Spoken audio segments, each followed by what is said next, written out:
What's up, everybody? Real with Omar, where culture meets business. On today's podcast, super special guest, his first time on a podcast. That's right. Jimmy Castrillon from Rand Realty. Yes, that's Jimmy, correct. welcome to the show. Welcome to the show. Thank you, brother. Thank you for having me. Thank you for being here. Appreciate it. Appreciate it. So, Jimmy, So, realtor. How long you been a realtor? so this will be my 4th year Okay. in the industry. I started in 2021. Started at Right after pandemic? I would say like post-pandemic. Right after, right? Yeah. Okay. Yeah.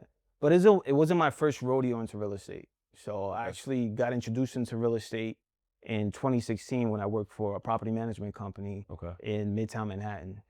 And I think that kind of intrigued me a little bit more about real estate. Open your eyes a little bit. It opened my eyes. It actually exposed me to I would say the components, some components of the real estate industry. Right, management. Property management wise, I was dealing with tenants. I was dealing with issues and concerns. I was dealing with business owners who were looking to acquire space, because it was more on the residential side, but also on the commercial side. Mm-hmm. And I thought about pursuing real estate at that time, but life happens, right? So I kind of put that on the back burner, and it wasn't until years later where actually the thought resurfaced again. Okay. And I was like, you know what? If I'm gonna go full force. Mm-hmm. And I started taking some classes, and I studied for about 6 months. I was working a full-time job at the time, and the rest is history. Okay, no, it's not history. So you end up taking the exam. Who gets you into the business? A friend of yours? So I was introduced to Anthony Nunez, who is an associate broker at the time. He was working for Century 21 Galvez. Shout out to Al. Shout out to Alex. I'm actually working a deal with him right now. Nice. And I got introduced to Anthony by a mutual friend. Okay. And he told me that they had helped him buy a house and that they were a great asset to them. So I connected with Anthony, and I was telling him I was thinking about purchasing a home at the time. But I was also in the process of getting licensed as a realtor. Okay. So he's like, yeah, sure, come along. You know, I'll help you out.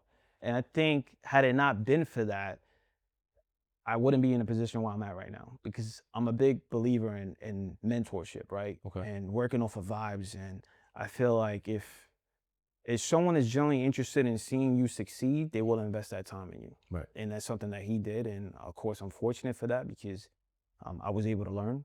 And I like to consider myself like a student of the game, right? So I love to see how much I can learn and see how much I can grow.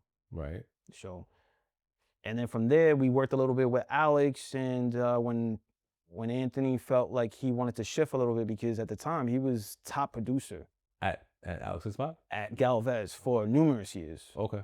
So just like anything in life, like he's always looking to learn and grow. And I think that he needed to position himself at another brokerage that was going to put him in that position. So at the time I was still learning. I was still doing deals, right? My first year I rocked out, and of course I felt appreciated by the mentorship, and I was learning and growing. And I said, listen, if you're gonna go, I'm going with you. You know, I could have stood at Galvez and I could have took over what he had left over, and I could have been like top producer at that point. But again, there were other people that were there that had longevity. There were veterans in the game. And for me, I'm the only person that I'm in competition with is myself. Okay. And as long as I know that I have the willingness and eagerness to want to learn and continue to grow, then I have to put myself in that position, right? So one of the things about me is that I like to surround myself with people that are either smarter than me or they're doing something that I aspire to do. Okay. Because that's, in my personal opinion, that's how I feel that I can grow. Well, how else are they going to teach you, right? Unless they're doing something that you want to do, right? Like, then if not, it's just theory. It's like, oh, I think, you know what I'm saying? Like, you need to see somebody who can. 100%. This is what we do. This is what it costs. I mean, I think on the other side of that, like, I've been a mentor to a couple of my guys, and you know, like, everybody likes the end result. Of course. Right? The end result, oh, nice car, nice house, make 100%. money. But the work, I have a saying where the magic is in the mundane, and it's to wake up every day, do this, do that. Like 100%. you have to prospect this amount of time. You have to work your deals. You have to market it. Like, this is marketing, right? We have to market like all that, but every day. And then what happens is it opens up like a waterfall. At one point, you see, bam, we get mad results, Right. and then other times it kind of trickles. But you got to stay the same, and 100%. that's the hard part I feel for some agents and loan officers in the game right now. Like, Right. you know what I'm saying? Like, they think it's just like that's why I asked. You came in right after the pandemic. During the pandemic, you know, everybody was over ask, and there was Oh stimmy yeah, money no, everywhere. it was People were no, just throwing money everywhere. right. It was crazy. I remember. I mean, some of the deals that I've worked on, I helped felicitate and bring to the closing was over asking, Mm-hmm. over asking Bring them a price, bag of cash. Yep. and even right now, I mean, it's a tough market right now, and nothing is selling for ad asking unless there's an issue with the house, and that's a different story. But Okay. it's a tough industry right now, and I feel that you have to get creative, Mm-hmm. and you have to continue to iron to sharpen your iron in order for you to succeed. But you hit it right on the head with that. I mean, at the end of the day, it's you, right? Mm-hmm. Like you're the best version of yourself. You can go work here, work there, but at the end of the day, you're the face that the client sees, Yeah. right? You're the one who went to real estate school, who is continuously learning and growing and being able to learn these strategic approaches that can help push the needle. Yeah, let's be clear. Like I went to career dairy before this, right? I was teaching. Yeah. I was talking to eighth graders. So you know, the barrier to entry in real estate is nothing. It's Right. 75 hours pre-licensing, Right. $55 for the exam. Right. You register and that's it. You're in. But I explained to them. I did go to college. I explained to them that, you know, the more you learn, the more you can earn. And I Absolutely. told them I was like, it's because you'll be a little pigeonholed, or you'll be limited to people Right. that can understand you. And if your understanding is limited, then you can only Right. interact with those people like and feel like confident. Right. Right? You go into a room and you like some guys like talking shit that you don't understand. Like all of a sudden you start shutting down because you feel out of class. You're like, Right. damn man, I don't want to say nothing crazy because I'm gonna sound crazy, right? But you know what it is, because especially I feel like the younger generation, the ones coming up, the Amazon Prime kids, you know, they expect it quick. And I'm like, Absolutely. yo, man, I was like, why would we pay you more? And I ended it with them. I said, you get paid for your value, not your time. So you got to 100%. understand that. I was like, you got to, 100%. what value do you bring? Like, Right. you know, I was like, you'll be a realtor or real estate broker. And I was like, you have to talk to attorneys. You have to understand what Yeah. they're saying. You have to talk to loan officers. You have to talk to so many people and understand the information. Right. So I said, so I think school is, you don't need it. I Right. think it's good. It makes you more well-rounded and it gives you more opportunity. But I left it like that because you know the next question was like, how much you make? Right. Right. Everybody wants to get to That's the it. nitty Yeah. gritty, right? Eighth grader, how much you make? How much you make? What celebrities did you work for? What was the biggest deal you ever closed? I was Yeah. like, damn, all right. But that's good though. I mean, at the end of the day, I mean, you're making some type of an influence in these people's lives, and they seem interested, right? Well, I'm a big believer in representation, and what I mean by that is that, you know, this was at St. Lucy's, right on Mesa Avenue Okay. in the Bronx, and you know, I went to Lehman High School. I went to college at NYU, which was the only private school I ever attended, and NYU, there's nobody looking like me, right? So like, there was nobody to vibe with. Right. I met a few teachers, and Right. they pulled me out of the side. Like, shout out to Mr. Maldonado, communications teacher I had. He goes, "Yo, you don't understand." He was telling me, he's like, "Yo, you're in such a special place." He goes, "You know, this is going back 95, 93, 94, 95. Like, he's like, there's not a lot of Latinos here Wow. at NYU." He's like, you know, you get your degree, like, Right. you know, you can do shit with this. And I'm 17, 18 at the time, so I'm Right. like, he just gassing. You know, he's just Yeah, that. But yeah, of course. as you keep traveling, like I feel that life's a journey, right? You keep traveling and you're looking around, and the higher you go, Right. the less people look like us, right? I'm talking about in corporate. I'm talking about It's like that though. people, right? So to me, it was important to do that because I want them to know. And I ended it with that. I said, look, I'm just like you guys, Right. so you could do it. You know, everybody had their stethoscopes because you know everybody wants to be a doctor, everybody wants to be a fireman. The things they Right. see, I was like, I asked them, I was, do you know what an entrepreneur is? And they were like, yeah. I was like, what's an entrepreneur? Like, I brought it out. I was like, because you guys talk about it, and you know, one kid asked a really good question. He goes, yo, how did you know? What do you say? He said, how was it to work at a small company? I was like, well, there's two ways to look at that. I was like, you walk into a company that has culture, and then you have to kind of conform. You have to Right. be like them, or you got to get out. Right. Or I took it as I get to create my own culture. Okay. And I said, yes, in the beginning, it was intimidating because you don't even know where to start, right? You got everything in front of you. You're like, yo, where do I even start chopping at this rock?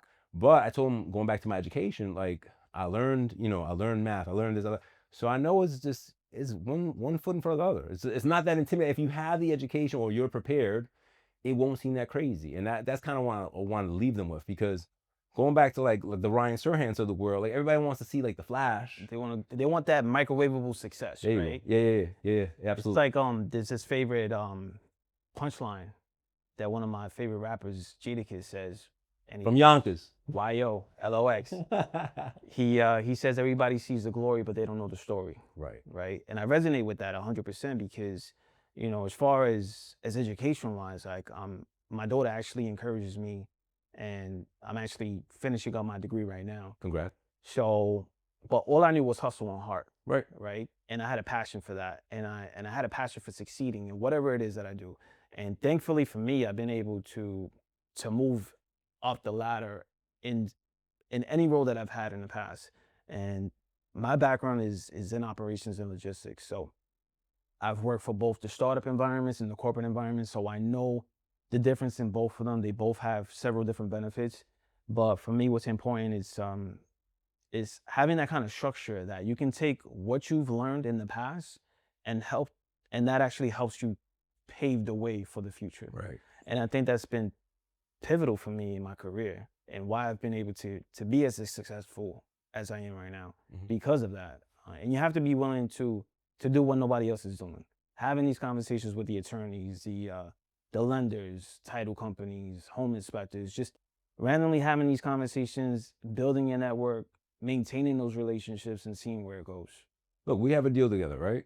The one thing I noticed about you is that you show up. You show up. Like, yo, I'm here. What do you think? Like it's not like, like you said, you're a student. You're like, yo, what do you think about that? I'm like, yo, I sent you that. It's not for you to worry, just for you to know. Right. So that you know why tomorrow it's not happening. Right? Like there's a few things I gotta take care of. But in our industry, like either like there's this really big divide, right? There's like, I think you go to Google, top earners in real estate right now making 120,000. I don't know when's the last time they updated that. But last year, I believe only 30% of active licenses did deals. Last year was a tough year. Yeah. 2024. I know some people that But one deal. Right. That's what I'm saying. You gotta do one deal at least. You know what I'm saying? Like to say you're a realtor, you gotta say I did a deal. But honestly, like 2024 was a tough year. We had a lot of changes going on in the industry within itself. And a lot of people, they don't know how to adapt to change. They're so used to certain structures in the business that the minute that a change comes, it's over, it's a wrap, right? They don't want to go back to school, or they don't know how to pivot from that. And I think that if you want to be successful, you have to learn how to adapt. You have to be able to take the good with the bad and make the best of it. Yeah, roll with the punches. As cliche as that sounds, but it's true. I mean, at the end of the day, you have to keep current with the trends. You have to keep current with the times, because the minute that a client comes and we're having this consultation and they feel like you don't know what you're talking about, you just lost a client. And at the end of the day, you have to be resourceful. A lot of agents, especially newer agents, they come in with this mindset that they want to make the money, but they don't want to put the work in to get the money. Right. And it takes a lot. And a lot of people are not willing to refine their skill set. But 2024. Well, people feel like they don't fall in their lap, right? So, oh, I just joined your company. What do you got for me? Right. No, sir or miss. What do you bring to the company? Right. What can for us for us to synergize and propel? Like it becomes very one-sided, right? They're like, oh, but what about me? What about me? I'm like, oh, what's my split? All right. Right. Yo, you can have 100% split. But it's not all about the split. No, I'm getting to that. So 100% is 0-0. So if you're not doing it, like, you go to these places, I'm not going to say names, but 95% split, this percent split. What are they supporting you with? What are they giving you? That's the thing. Yeah, are they training you? If not, is there ancillary businesses that they can maybe give you? Like, what's the value? Where's the value? Right? Not only that, I think what's important also is just like the company culture, right? You come in, you want to get an idea of what you're working with, because at the end of the day, a higher commission split, that's great. But what are the tools and resources that you're providing? How are you helping me succeed? Are you going to sit with me individually? Are you going to be available for me to answer my questions and concerns when I'm having a hard deal, which every deal is almost like that? Are you going to be able to walk me through? Like, what else can you offer me aside of that? Because, of course, you're getting me in with a higher split. You're assuming that I should be good with that. You don't have to babysit. But some people come to me at a lower split only because they'll know they'll get, I call straight shot business, I can't do this. I need you to do this deal. Here's your commitment. But here, they're ready to go. They're locked and loaded. They're approved. They're there. I don't have time to show. Go show. Like stuff like that. You can't really, I can't promise that, but it happens. right? And vice versa, right? Real estate agents come, oh, client, the deal died, da da da. All right, let me see. All right, we could do it this way. Right. Go, let's talk to the client. They want to do it, yeah. So you're saving deal, like it becomes that to me. That's the true value, right?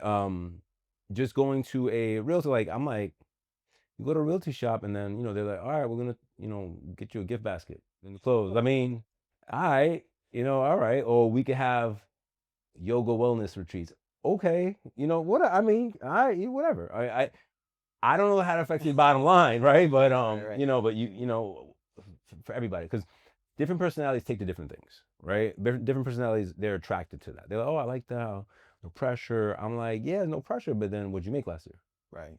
Right. So like it becomes that like That's it. I don't know if you saw my post yesterday. Please don't complain. I was like, Right. Right. Right. I lose weight, or lately I've been in shape, right? People, oh, yo, I gotta get on mine. I'm like, yo, bro, just get on it. Every time I see you, I don't gotta hear the speech. Oh, my leg hurt. I'm like, yo, whatever it is, Yeah. get on it, make it happen. Not for me, for you, yourself, for right. you, man. The Right. longevity wise, man. Like you wanna be healthy as long as possible. You wanna have a quality of life as long as possible. 100%. And especially our industry. Niggas like 100%. to drink, and I'm not knocking on it, but they gotta be balanced to it. Because if you Yeah. just sitting at your desk all day and then drinking all night, you can look like a pineapple. It has to make sense. And I just posted a quote on my Instagram note that said, "Big dreams require big sacrifices, Yeah, big work. and if you don't put in the work or you don't make the sacrifices you need, then don't complain when you don't see the results." I have a lot of people come to me and they say, "Oh, Jim, I want to buy a house, but I'm saving for my down payment." But then I see they're going here, they're going there, they're going to concerts, Yeah. and I'm having these consultations with them, and I'm telling them this is the time when you have to put your Tighten your belt a little bit, bro. exactly, like, you gotta It ain't gonna kill you not to go eat every week. not only that, you gotta put your wants, you gotta prioritize your wants and your needs, right? In order to make this happen, that's the only way that it's going to happen. But don't come to me the next year like, oh, like, I'm still having a hard time. I was like, oh, listen, I'll be there for you at the end of the day. Like, I'll listen to you. Yeah, Yeah. I'm grateful for the fact that I can be that resource for you. Mhm. But at the end of the day, if you're serious, let me know. I'll help you all the way. Mhm. But you gotta do your part, right? It's exactly, like I want to buy a house. You exactly. got no money? No, I have no money. Do you want to buy a house? Like, Right. And that's the thing. And going back to like the emotional side of it, and I think that the main difference between working residential and commercial is that on the residential portion, to say the least, you're dealing with a lot of people in several different personalities, several different emotions that are involved with it. you have And couples. not only that, I mean, you have to have that emotional intelligence to be able to deal with these people Mhm. because everybody does not think like you. Right. And for us as real estate professionals, this is something that we do day in and day out, right? So we know the process. But for someone coming in, they're walking into this blindly. Right. And you're guiding them through the whole entire process and making sure that they feel comfortable. And not only that, I mean, at the end of the day, you want them to support your business so you can get those referrals down the line. Mhm. But on the commercial side, it's a whole different level. Right? You're dealing They're with business people. you're dealing with C-level executives, you're dealing with human resources, facilities directors, CEOs, and it's more of a formal situation where it's just like the numbers need to make sense, right? Yeah. And then that's it. I mean, we're working on a few deals right now, Mhm. and I'm also dealing with someone who has a board as well, Okay. right? So I'm working on a commercial lease as well, and it's not easy. I mean, I did a commercial deal about a year ago where I represented one of the largest cannabis companies in California, Okay. and they were looking to expand their platform to the New York? Bronx. Oh, the Bronx. To New York in the Bronx. Okay. And I facilitated that whole process. And that was actually one of the motivating factors for me to actually go and get my broker's license at the time. Okay. And I knew from the way beginning that I always consider myself a student of the game. So the more that I can learn, the more value that I can bring to the table. Right. And because of that, I was able to facilitate that whole entire transaction. Mhm. So that was one of my biggest deals. Congrats. And thank you. Yeah. And so I'm just looking to keep the momentum. Right. Well, how do you feel that you'll be able to keep the momentum when sometimes, and I think this is a question for myself as well as you, but especially in 2025, like everybody come off 2024, like, yo, it's a shit year, yo, rates are still 7%, yo, how we can, bro, people are still buying them. That's what I was gonna say. They're still making offers. I got clients that are making offers above asking. Like Right. they want that, they want to make it happen. But then again, that also comes to the type of clients that you have. Right. Right? Like the guys that are just kind of scrapping for it, COVID was good to them because it allowed, with the rates being so low, it allowed them to look a little higher. Right. Right? Right. Now rates are 6-7%. 6-7% on $100,000 is a lot different than 6-7%, 2.75. Right. Right? And I'm talking, that's experience for me. Like I bought a house in 90 something, 2021. Rates were like super low. Right. That's like double the payment now. I'm like, It is nah. just off of the interest. Yeah. I was like, nah. Just off of the interest itself. But yeah, so I get it. But there's some people still out there. That's what I was gonna say. At the end of the day, real estate is one of the most valuable tools out there, right? Mhm. One of the valuable assets out there that people are always gonna need a place to live, a place to do business. People always buying, people always selling. Mhm. I think it's really up into the individual itself. Mhm. You know, if you want to be successful, you gotta put the work in. You gotta be able to build these connections, make those phone calls, see how you can add value or be a resource to someone else so that they think of you when it's time to make that move. Yeah. So I know veterans in the game that they say, you know what? I have my exit plan. This is as far as I'm gonna put in. But we have some newer folks that they're very energetic. They don't really know what they're walking into. And in the minute they're like, oh wow, this is work. This is what it entails. I was just having a conversation with one of my buddies, he's a realtor in Florida. Okay. First year in, and I asked him, I was like, how was your 2024? And he was like, 2024 was slow for me. I just started. I was learning a lot, but I wish I would have known that there's a big difference between going to real estate school and then actually performing. Yeah. Right? Yeah. And I told him, I was like, absolutely, 100%. Performance is key. Mm-hmm. It's like going to school and then getting a job. Right. You got to get the experience. You gotta get same experience. concept. Yeah. You got to get the experience. But he said, you know what, it was a big eye opener for me. And I asked him, I was like, is this something that you consider yourself doing long term? Now, usually based on statistics, usually people drop out of the game within the first 3 years. Mm-hmm. And last year, there was a 90% attrition rate. Loan officers and realtors. Right. 90%, bro. That's big. That's crazy. I mean, you gotta keep in mind that, especially in New York, it's very competitive. Yeah. And a lot of people got in during COVID. Right. Because they thought it was like, free money, Right. rates are low, everybody wants to buy everything, everybody qualifies. Right.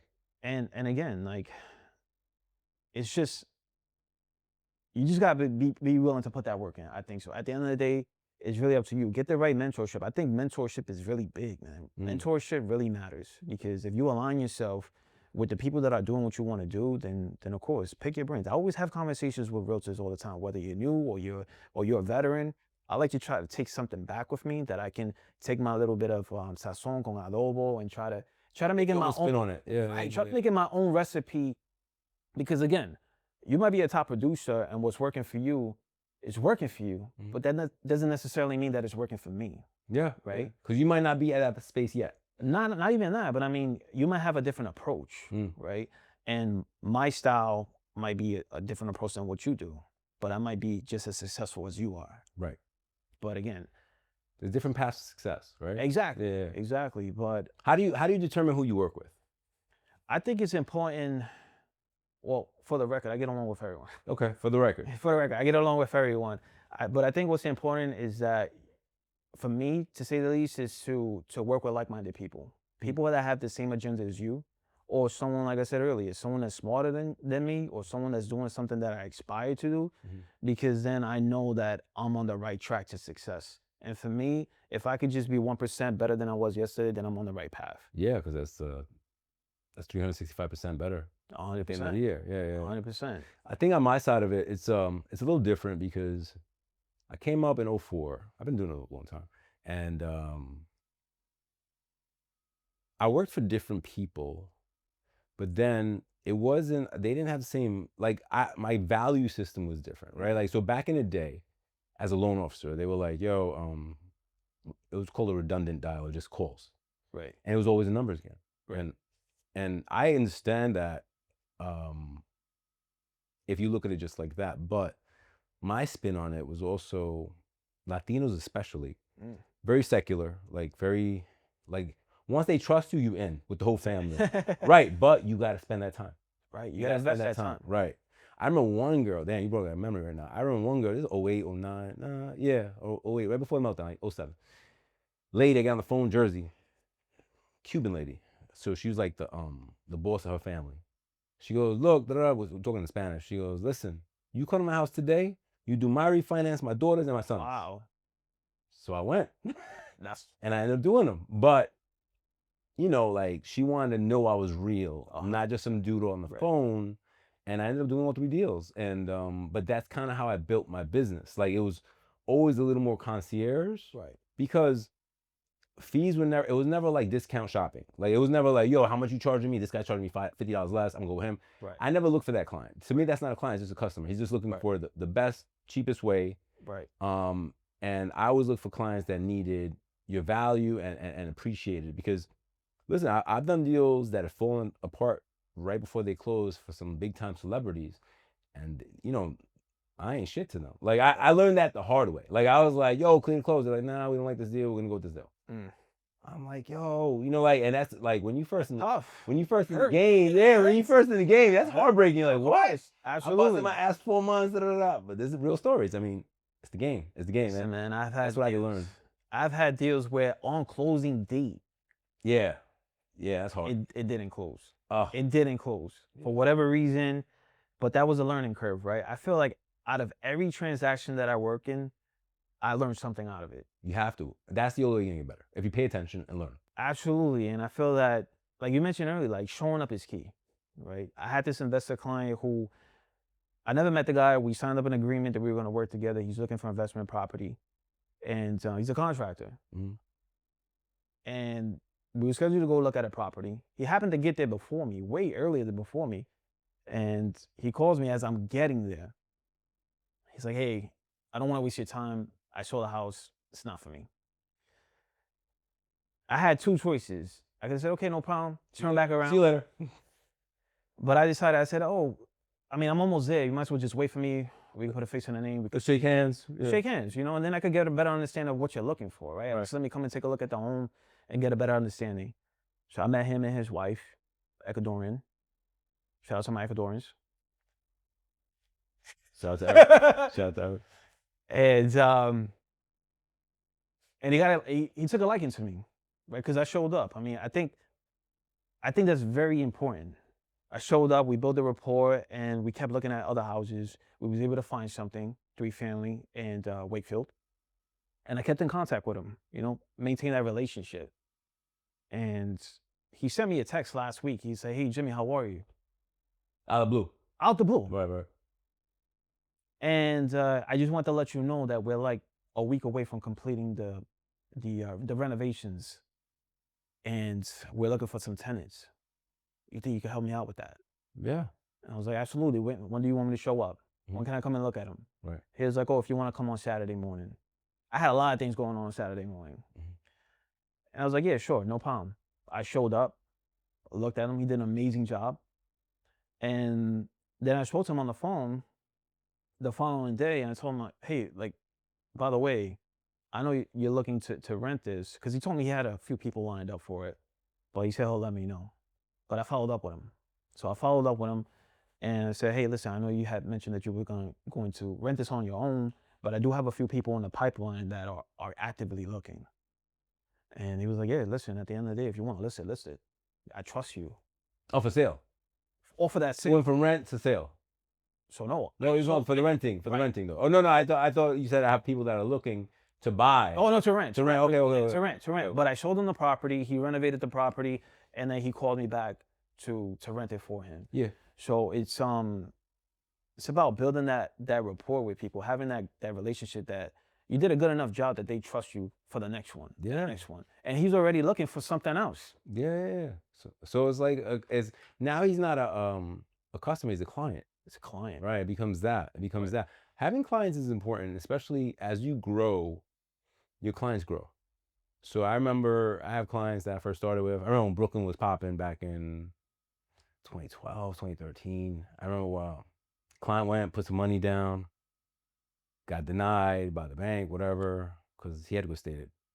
So he worked for Netflix. I'm not gonna say his name. Anyway, so we ended up doing the deal stated. Right. 6 months later, he calls me up, yo, bro, the properties are now worth double. This one, Brooklyn went crazy. There was a 12 to 16 month window, bananas. I was like, what do you want to do? He was, I want to cash out some money because I want to buy something else. In 6 months, second deal, same guy. Wow. Then he buys the next one, third deal, same guy. But he went from being denied at whatever the lender was, came to me through a friend, another client of mine that I've done business for, and just getting good service. And I, my thing is always, man, if you need my help, I'm here. If you don't, that's cool. Absolutely. Even if you go with somebody else and you want me to look at it, I'll tell you the truth. I'm not gonna lie to you. And that's kind of how I do my business. Going back to working with others, I love to work with others that are about it. I don't like working with others that leave other people to do the job. Right. That pisses me off. That puts me in a bad situation. I think I told you a story, but I'll tell it again without saying names. Had a deal. Client signed a buyer's agreement with me. Doesn't speak a lot of English. We went to look at a few properties. He called me on a Sunday. It was raining. He's like, "Oh, Louis," but he was very high maintenance. Anyway, he goes to see a property online. So on Zillow, went online. Calls me up. He goes, "Louis, I made an offer. The listing agent was there." Okay. It's like, all right. So I emailed the listing agent. Hey, my guy likes it. He's all cash. And the client, the real listing agent was like, "Oh," she calls me up, "Louis, we have a problem. We have this other agent showed it to him." I was like, "Oh, okay." So I called the client. He goes, "I went to Zillow. I pressed yes," and then the guy called me. So he didn't understand how that worked, which is fine. Right. They usually don't. Right. So then I called the agent. I said, "Look, bro, my name is Louis. I have something signed with him. Do you have anything signed with him?" He goes, "No." I was like, "All right, look, this is what we're gonna do." I was like, "I'm gonna pay you a point for showing the property. I just need you to step aside. Very generous. I'll take care of it." And he was like, "Yeah." I was like, "Yeah, I'm not trying to hurt you." I was like, "But the guy didn't speak English too well. I mean, he didn't know how Zillow worked, and he didn't know how you bought the lead. But I know the selling agent. I don't want anybody to have bad feelings." I said, "This is what I'm willing to do." And we ended up closing the deal, and everybody was happy. That agent actually wrote me a nice referral on Google. That's nice. But that to me is working with people who know how to work. Absolutely. Right? Some other guy like, no, like, yo, bro, like, I could cut you out. I don't want to. Right. I'm trying to be a gentleman. But if people had that attitude more, I think the realtor community would be a lot better. Like, I agree with that 100%. I mean, I'm always about being collaborative versus being in competition. Yeah. And I feel like that's something big that's missing in this industry especially with the different generation of realtors. Okay. That I feel personally, I think it's different areas have Right. different attitudes. Right. Like in Westchester, totally different. Everybody's really chill. Right. Because I'm gonna say this on camera because I think everybody's making a living. Right. And they're not desperate. I think you come to the Bronx, things get real murky out here. It's definitely a very competitive working environment in the Bronx. But competition is cool, but just being straight up is better, right? I appreciate that. Because your name, 100%. that'll take your name farther, right? A lot of people know. I don't know. I know. I heard of people that say that some agents don't pick up the phone call. They see it's a realtor calling about their listing. Like I'm like, velocity of capital is most important. Like I don't need to make all the points if I'm closing in 30 days. Right. I had a property on Paulding. We sold it. We did one showing. I did 22 showings in that day. Wow. 22 people in and out. Wow. 16 offers. Wow. I hear that number. So sold. One day, collaborating with the buyer agent, with a listing agent. Right. But that's the way it's supposed to be. We're not supposed to hold on to property 6 months because if you do the math, the longer you hold on, the less you're making. Not only that, I mean, people start to wonder, like, why is this property still listed? And now people start they start asking for price reduction. Yeah. Right.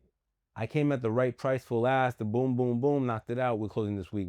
We showed it right before Christmas. Nice. So that's the way it's supposed to work. It should be like that. Yeah. It should be like that. I was just working on a deal right now where I was getting no communication from the other side. Yeah. Even though we put an offer in, we put a counter offer in, crickets. No response. No response. I mean, and I feel like it shouldn't be like that. No. At least give me an answer. Like, have some respect. Yeah. That's business. It's business. It's business ethic. Yeah. I told you I have the 344 West 21st Street. I told you about it. I have the listing. See if you can do something. I told you everything. Right. It ain't making me money on my website. It's not It's just making me in it. money on what, right. We got to move this Right. shit. Like, Right. you know, that's 100%. the whole thing. But people get, oh, it's almost a scarcity mindset, the abundance mindset. Like, Right. I'm like, I'll get rid of this one, I'll get the next one. I want to get another one, Yeah. another one. But most people are like, oh, I have this one. I was like, bro, what is the $60,000 going to do for you over 2 years? Right. Like, we did a deal in Brooklyn last year, 1.8, 1.7 in the sale. Buyer's agent. That's fine. Yo, bro, Right. let's go. Let's Yeah. go. Like, you know, Do it. let's Let's go. do it. Let's Yeah. go. Let's close and keep moving. You know what I'm saying? I want to work with everybody. I want to make money with everybody. But I feel like that's not the attitude that most of these agents have. No, you don't. I mean, I could only speak for myself. Like I like to work, like I said, with like-minded people. Mhm. I like to be collaborative. I like to get strategic, especially when there's a deal that's super complicated. How can we make this work? Yeah. Yeah. Right? Because those are the ones that pay the most money. Not only that, like now you're like, okay, I'm gonna mess with Lewis now. You know, like he can make that shit happen. Make it happen. I'm gonna mess with him now because at the end of the day, like I think we had a conversation about something get a little rocky, and I think my response to you was like, okay, how do we fix it? Mhm. Right? And I think being able to problem solve and being able to get creative sometimes helps push that needle. A lot of people would just give up, like, Right. all right, on to the next one. Right. But we invested so much time and energy on that deal that we have to Figure it out. We have to figure it out. We have to make it work. We have to make it make sense in order for it to work and so that everyone's happy. I mean, so it makes sense when it becomes when there's meat on the bone on a deal, and then secondly, if the client's not nitpicking about everything, because if they don't want to pay this, they don't want to pay that, but it's mad work, then you got to start thinking about, is this the best use of my time? Is it worth it? Yeah, Is it worth it? Is the juice worth the squeeze? Right? Like, I'm busting my ass for 60 days, but I'm just making a number up, $10,000, and then after you really factor everything in, you're not making shit. So yeah, the tough deals make your name. Right. The easy deals make it fun because now you don't have to kill yourself as bad, right? Right. But talk to me about working with lenders. What do you like about certain lenders? You don't have to name names. And what do you like about working with certain lenders? What did you not like about working with certain lenders? I like working with lenders that are about it. Mhm. You know, at the end of the day, I'm working with this one lender who I feel he's just like me. Okay. And he does what it takes to make the deal happen. He actually saved a few deals for me. Okay. From clients were working with other lenders. One lender said they couldn't do it. And I was like, all right, I know someone that can. Mhm. And then I have some lenders that they're cool. We get along pretty well. But at the same time, it's like, I know that I'm just a little fish in a bowl, right? Mhm. Like I'm just trying to get market share where I can. Mhm. And there's some top producing agents that, of course, as a lender, you're gonna feed whoever you know is gonna get the job done, right? And then there's some lenders that they have so much on their plate that they're not so attentive to certain deals. And I always tell the lenders that reach out to me because a majority of my business comes from lenders. Okay. And honestly, they see how I move, they like how I work, they know that I can get the job done. But again, sometimes there's so much to put on my plate as well. Like, Yeah. like if I have a bunch of lenders sending me business, it's kind of hard to make sure that I feed them as well. Right. So, Well, I mean, the thing, it shouldn't be feeding each other. It really should be, look, man, you should be taking care of the client, right? Because at the end of the day, we're reflections of each other, right? So if the guy's getting it done in a good, clear, transparent manner, professional, the client's always up to date, you're up to date, I think that's important. So going back to that listing we had, I knew their lender, right? So I called the lender. I said, "Yeah, what's up, man? It's me." I said, "Just letting you know some things about the building. This, a 2-family." I broke it down, and they were like, "Oh yeah, I didn't know that." I was like, "I want it to work." So even if I'm on the lender, I don't care. I'm gonna give you the answers to the test. I'm like, "Yo, make sure that." He's like, "Yeah, yo, that's so helpful." I was like, "All right, bro, see you later." Nah, I was like, "Yo, I'm not trying to snake a deal. I'm just making sure it closes. That's all I care about. On this deal, I'm listing agent. I just wanted to close. I don't care about everything else. Like, you know how some people, I want to be everywhere. Nah. I know how to play my position. Right. I know how to play other people's positions too. And I'm going to try to help you. I'm not trying to hurt you or demean you or discredit you. I'm just, hey man, did you look at this? Did you look at that? Make sure this is on the addendum, not on the main page. That's, that's secret stuff right there. You can't really, but anyway, he was like, yo, that's mad helpful. I was like, all right, good. I mean, I want it to work. Going back to We get paid to close, Right. not to compete. We get paid to close together, collaborate. Like you said, it's collaborative effort between lender, realtors, attorneys, title companies, insurance companies, inspectors. All those people got to line up. Right. A lot of shit can go wrong. A lot. Yeah, and people don't understand it. They get caught in the ego game, and they're like, no, I'm the biggest nigga. No. Listen, guy, this is my position. I'm good here. Yeah. So I'm gonna do this really well. All right, you do your job really well. Right. And we'll see you at the closing table. That's it. That should be. That's how it should be. Yeah, that's the way it should be. It's not like that all the time, but It's never like that all the time. it's never. Like I mean, we always have this perception of how we anticipate things to go, but majority of the time, it never goes that way. There's always something that comes up. Yeah, there's always something new. Always something new, something comes up, and it's just how to figure it out, Right. how to make it work. How do you approach it? How do you solve it? Right. Right. And how do you get around, under, or through it? That's really it. I mean, with that mindset, you'll get a lot more done. I had another deal, like seller agent, and yeah, I could talk about it because the deal dissolved. So seller agent the buyer was working with one of my agents. They liked this house. They went to see on their own. Right. Seller agent tells them, hey, don't sign anything with the other broker. If you don't sign with them, I can give you a discount. Whether that's ethical or not, we're going to leave that out there, but this really happened, right? So then, boom. I tell the client, I was like, what do you think? I was like, yo, whatever makes it easier for you. I'm fine with it. Right. Okay, fine. So we go to contract, da-da-da-da-da. Guy's like, yo, why don't you use my banker? Because it seems like this guy's not moving fast enough. So this deal's dissolved now. So the client was like, yo, oh, da-da-da. I was like, look, we don't have this and this. I'm not going to put too much information out there. We weren't ready yet. There were certain numbers that weren't there, certain money that wasn't when they were supposed to be. End of the day, he starts pressing and pressing and pressing and pressing. So finally I told him, I say, man, either walk away from the deal or go to your lender. Oh, they wanted him to pay an extra $10,000 for not using their lender. It was a little wild. That's when you start questioning people's integrity. Yeah. So then at the end of the day, we walked away. He got his money back. I'm happy. Right. But it took a lot of self-control not to call homeboy and be like, yo, fuck is wrong what's with going you? on? Yeah, what's like, going on? But that's what we're dealing with sometimes. That's what we're dealing with sometimes, Right. and we gotta always. I tell my team, always be professional. 100%. I know what you want to say. I know what you want to. I fall victim to that too. I get emotional. Right. But at the end of the day, all people are gonna remember if you're a professional or not. Right. And keep pushing, and just keep. And your client will come back to you if you do the right thing. They would appreciate that. Yeah. So he ended up getting his money back. They were like, we're gonna keep your down payment. I was like, look, man. Yeah, that sounds a little suspect to me, but listen, at the end of the day, the game. I'm not surprised. I'm not surprised because there's certain things that I hear that there's certain ethnicities that are not Spanish that do that a lot, and I'm like, what the hell? I was like, damn. But my client was in my pocket. Like, he was like, yo, I ride with you. You've done my brother's deals. You've done this deal. You saved me so many times. It was like, I could never do something like that to you. But it was an eye opener because I'm like, wow, it's still out there. It's still out there like that. Yeah. You have to be careful. You have to be worthy with the people that you work with or the people that you're being introduced to. Mm-hmm. I know that there was a post you had made on social media. You had mentioned something that just because I take a picture with someone doesn't mean that I'm cool with them. Yeah. And that resonated very well because you look into your video, you're like, good word. I don't like that guy. I don't like that guy.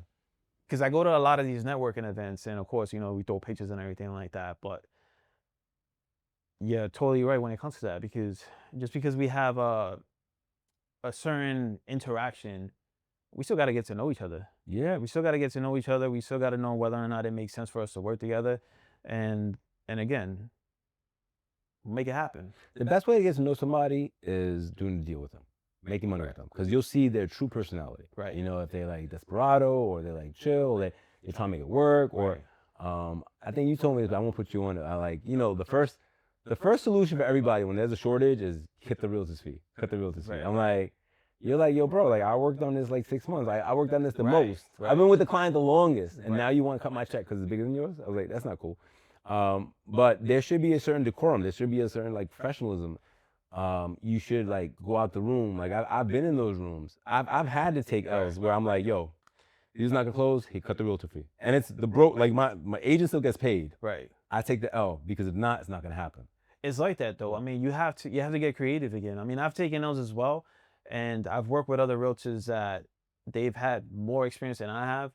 but they weren't playing game, Mm. you know. And at the end of the day, the goal is to close the deal because it's not about us; it's about the client. Right.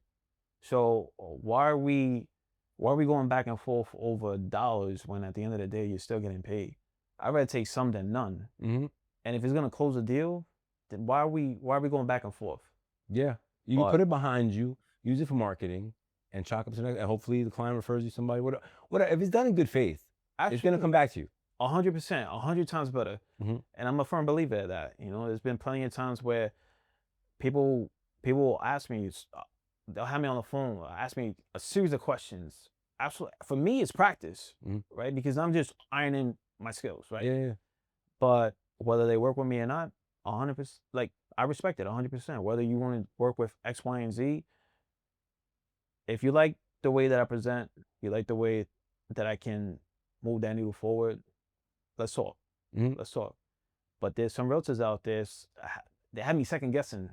They had you second No, guessing? they had me second guessing, like, wow, like this is how you really get down, Oh, okay, right? okay, But at the end of the day, we close the deal. okay. And that's important. Mm-hmm. That was the most important part. What's the without getting into details to expose someone anybody, what's the shadiest thing you've seen on a deal that you've been involved in? Shittiest thing.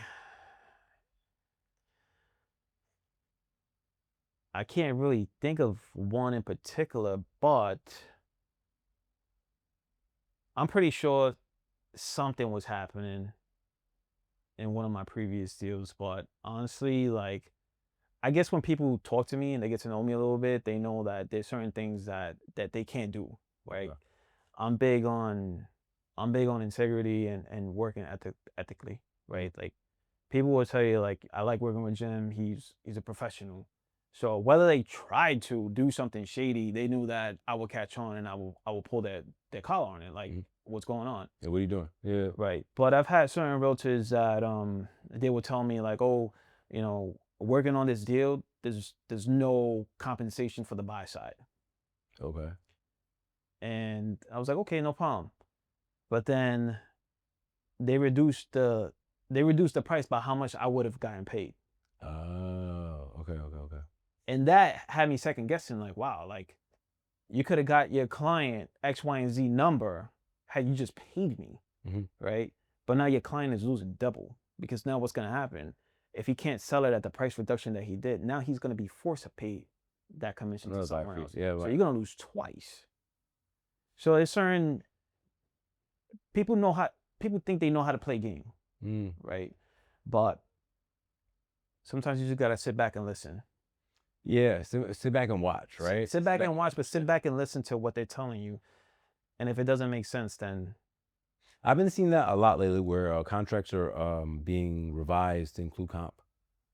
As long as the appraisal comes in, you're fine. You know what I mean? right. Like, but that has been the thing I've been seeing. Like, I got on the phone one time, and then here's another thing, right? Like, classism is still real to me, in my experience. Like, if agents don't have, and I'm not saying you shouldn't aspire to be better. I'm just saying that if agents don't have the full use of the English language, and they go into like Nassau, and they go into these English speaking neighborhoods, Right. they're gonna get rocked. They get second guessed. Look, I had I had an agent work for me for like 4 months, and then I let her go. And her issue was that her English wasn't that good, which is all right. But the second part was like she was kind of like everything was go go go go, like everything was a rush, right? So then I remember the client was a teacher, made $100,000 a year, whatever. I had a commitment, conditional commitment with a TBD. You know what that is? A TBD? It means I don't have an address, so it's Right, right. she's good for not whatever, not $100,000, whatever, with these taxes and insurance. So they make an offer, blah blah blah. Then something happens where the offer gets rescinded. The seller walks away from it. So then I call as Okay. the broker, and I was the lender on the deal too. So I'm like, hey, whatever, John. I was like, what's the story here? I was like, I have an approval for the client already. She's ready to go. Right. And he was like, yo, I wish you would have called me sooner. Mm. He was like, it's just that agent. I didn't feel solid. Like Ah. she wasn't making sense. And that goes back to again, not having experience. Right. And then like not coming to your broker. Like if you don't know what the fuck you're doing, Right. be honest about it. Be like, look, this guy's a real, Cornell educated realtor, and Right. I barely got out of high school, which is fine. I was like, all right, let me engage. Right. Let me see the deal. Because at the end of the day, going back to what you said, it's like, it's about the client closing the deal. Right. If you're not qualified, but you're working with people that are, you'll step aside, let them do what they do. Like, Right. I'm not taking a commission. I'm just trying to help you close the deal. Like, so those are lessons that I learned. Like sometimes people are high energy and they'll get lucky Right. a couple of times, but as we start going into the larger numbers, I totally believe there should be an education factor to it, because they're gonna ask questions, and the seller side is gonna ask questions. They want to feel like, Of course. we're not getting into a contract that's not gonna close. Right. Going back to that Nassau deal, I'm still in contract. Hopefully, we're closing next week. But I've had conference calls for like every 3 days with 3 realtors, the broker, the agent. I'm not even the real estate. I'm the lender. The real estate broker on the buyer side, because the client doesn't speak English. The buyer's attorney speaks like a French dialect. His English is fucked up. Let me just say that, right? The seller side don't speak no other language but English. Right. And in the middle, like every time there's an email sent out, was like 18 phone calls about it saying they don't understand. It gets like intense, man. I'm like, yo, man, if you're gonna play this game, again, I'm not dissuading anybody from Right. like not trying to do it, but get better at a certain thing, like English. Well, Like, not only that, I mean, sometimes this is a like game. you have to feel confident that you can service this client. And if it's not a good fit, then refer them to someone that will be a good fit. Because at the end of the day, it shouldn't be about you. It should be about them. Mhm. If they're coming to you for help and you can't help them, then at least point them in the right direction. They would appreciate that. And But then you got people saying, like, I gotta make a living, and I get that, but you might cost yourself everything. right, or you Not might gonna- even you're make not- anything. you're not gonna make right. anything You're not 'cause gonna make you anything cost off the yourself deal, right? everything. You just Yeah, shot yourself in the foot because Absolutely, absolutely. Well, listen, that's being accountable and aware. And some people just aren't, bro. Right. They just think like it's 19 or 2010, 2011, like, when it was wild out here. I was like, yo, you go into certain neighborhoods, man, they're gonna double check things. They're course. like, no, I don't understand this. Like, doesn't make sense. this is not normal. This is Yeah, for yeah. I mean, the client, this particular deal is an investment property loan. So it's I'm lending to a foreign national, doesn't have Social Security. So there's a few things that are a little different. And the seller side is usually dealing with VA, FHA, conventional, which I get. But the language barrier is what's destroying this deal. Like, it's just making it so much harder than it Right. has to be. Every time there's an email shot, I get Yeah. 18 texts. So Yo, tell me, call me. I'm like, yo, my man. so how do you usually deal with that then? Who, me? Yeah. I have to get on the phone with like conference calls all the time. But do you have like a translator? No, I speak English. No, not you. No, Right. I understand their broken English. Ah, gotcha. But it's only because I'm trying. Right. Other people ain't gonna try. Like, Nuh-uh. yo, fuck out of here. Like, I'll sell it to Yeah. somebody else. Right, I right. don't want to deal with that. So that's what it is. So I feel that happens a lot though. I feel like Mm. some people they see the complexity of the deal or they see the complexity of what can happen Mhm. and they'll turn the deal away. yeah, They'll turn the deal away or they'll ignore the client. to get the deal done, I had to get on a phone call with the selling agent. Wow. To get the contract. To get the contract written, I had to get on the phone with the listing or the selling attorney, because they didn't understand the sales concession. Like, they threw in, the buyer's agent just threw in some wild number. I was like, 6% is max.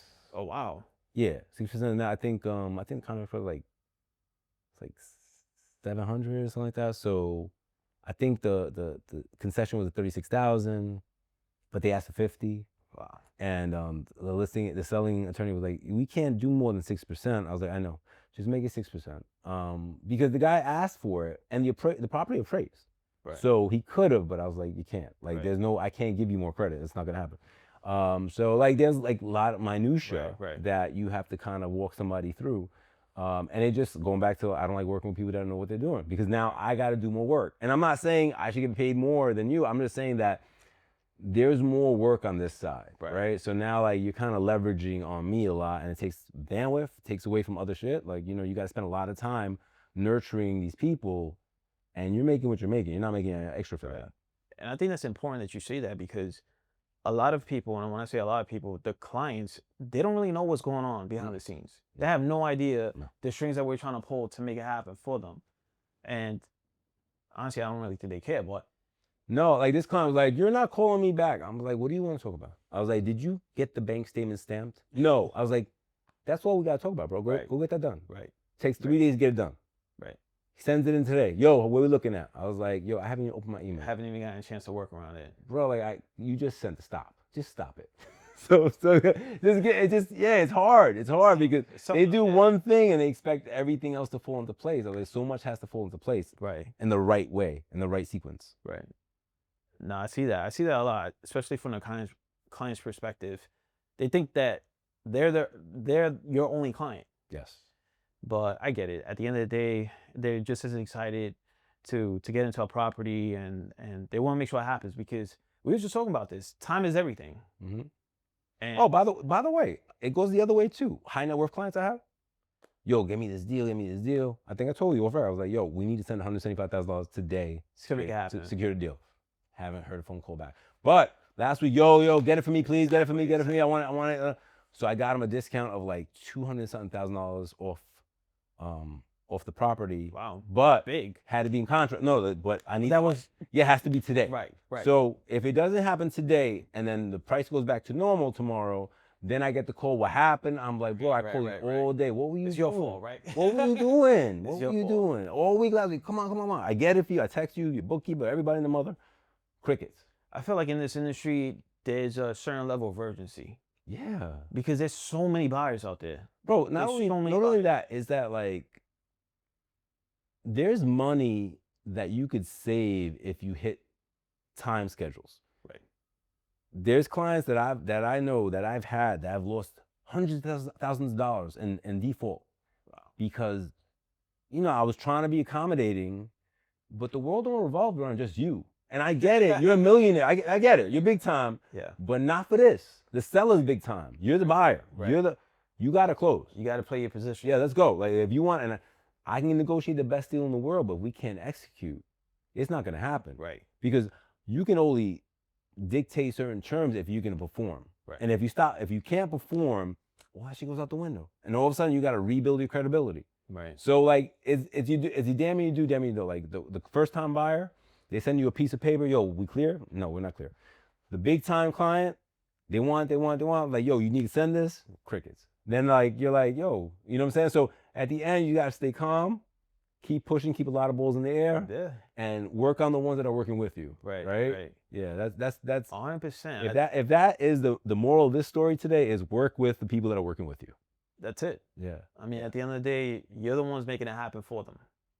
But they also gotta. When they need it, they're like, yo, like 18 times a day. You're like, bro, I gotta use the bathroom. Stop, leave me alone. Then you gotta call them back, and you're like, yo, ready. And they're like, hello. It's crazy, but that's the game. The game is service. The game is How can you be of service, right? Yeah. Like, what's your value proposition? Especially now with all the major changes that's happening, people are still getting used to it.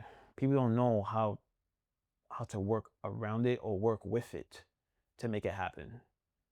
It's very simple. It's like, I mean, and the part that it's gonna hurt is really the kids that are trying to come up, like that have just enough for a down payment, Right. just enough for their closing costs. Like you gotta hope you got enough for a concession. You gotta hope that, like, there's a lot of hope, right? You gotta hope. That's the one that's really hurting, man. But this new generation gets a lot of gifts too. Right. They get all the gifts. Yeah. Mom's giving me $100,000. I was like, word? Oh, wow. I wish that wasn't the case when I was coming up, but all right. Yeah. Sounds different. I could pull from here, I could pull from there, and that's a good thing. But I feel that communication is key between professionals, as well as and execution with you and your client. Like if I come to your gym, I want this deal, I could do this, and this. You'd be like, yo, you could do it, let's do it. Right. Then all of a sudden, tomorrow comes, I didn't do it. Now you're like, yo, you're full of shit. So no, it's just egg on my face. Right. Then I go back to my client, bro, I told you, what's wrong with you? Oh, he could tell me any story. Right. If you're in the hospital, that's the only story I'll take. But you know what I'm saying? Like, it's hard for you to judge me on my professionalism, if we can't execute, if I get you these terms and you can't pull the trigger, It's a two-way street. what we doing? Yeah, exactly. We have to work with each other, not against each other, to make it happen. 100%. From client to professional, professional to professional, all we're doing is working together, man. Well, Jimmy, thank you for being on the show. If they need to contact you to get real estate, please look in the camera, let them know. So if you need to get in contact with me, if you they just like to ask some general questions, feel free to follow me on my Instagram, which is realestate_Jimmy. I usually respond to my DMs as soon as possible, but also follow me, follow my work. We'll see what we can do. Real estate Yimi. Yimi. For my Dominican folks, Real estate Yimi. it's not Jimmy, it's Yimi. And for me, Ask Louis Omar on all platforms everywhere. Ask Louis Omar. Any questions, I'll answer as soon as I can. And we out.